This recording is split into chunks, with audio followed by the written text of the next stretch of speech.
రోహిత్ కుటుంబానికి తెలుగుదేశం పార్టీ అండగా ఉంటుందని సాంఘిక సంక్షేమ శాఖ మంత్రి రావెల కిషోర్ బాబు హామీ ఇచ్చారు. హైదరాబాద్ ఉప్పల్లో నివాసం ఉంటున్న రోహిత్ కుటుంబ సభ్యులను మంత్రి పరామర్శించారు. రోహిత్ ఆత్మహత్య ఘటన దురదృష్టకరమని, తమ పార్టీ తరపున ముఖ్యమంత్రి చంద్రబాబు 5 లక్షల ఎక్స్గ్రేషియా ప్రకటించారని వెల్లడించారు. తల్లి సోదరునికి ఒప్పంద పద్ధతిలో కళాశాలలో కానీ పాఠశాలలో కానీ ఉద్యోగ అవకాశాలు కల్పిస్తామని రావెల హామీ ఇచ్చారు. మరో మంత్రి పీతల సుజాత, రాష్ట్ర తెదేపా అధ్యక్షుడు Kala Venkatrao, SC corporation chairman Jupudi Prabhakar Ravela వెంట వెళ్లారు. ఆత్మహత్య చేసుకోవడం అనేది మా గౌరవ ముఖ్యమంత్రి గారు శ్రీ నారా చంద్రబాబు నాయుడు గారికి మా అందరికి కూడా ఎంతో దిగ్భ్రాంతి కలిగించినటువంటి అంశం. దీని పట్ల తీవ్రమైనటువంటి విచారం వ్యక్తం చేస్తున్నాము.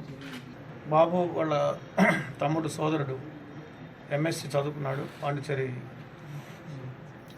సెంట్రల్ యూనివర్సిటీలో. ఆ బాబుకి మా ప్రభుత్వంలో రెసిడెన్షియల్ స్కూల్లో ఇమీడియట్గా part time lecturer cum teacher job ఇప్పిస్తాము. అదేవిధంగా అదే స్కూల్లో తనకి ఎక్కడ ఇస్తామో ఉద్యోగం తన ఛాయిస్ మేరకు అదే స్కూల్లో రోహిత్ తల్లి గారు రాధిక గారికి కూడా అక్కడే కాంట్రాక్చువల్ బేసిస్ మీద ఉద్యోగం ఇస్తాము. ఇద్దరు కూడా ఒకే స్కూల్లో రెసిడెన్షియల్ స్కూల్లో ఉండి ఉద్యోగాలు చేసుకుంటారు. ఇమీడియట్గా మా ప్రభుత్వం తరఫున చేయగలిగినటువంటి సహాయం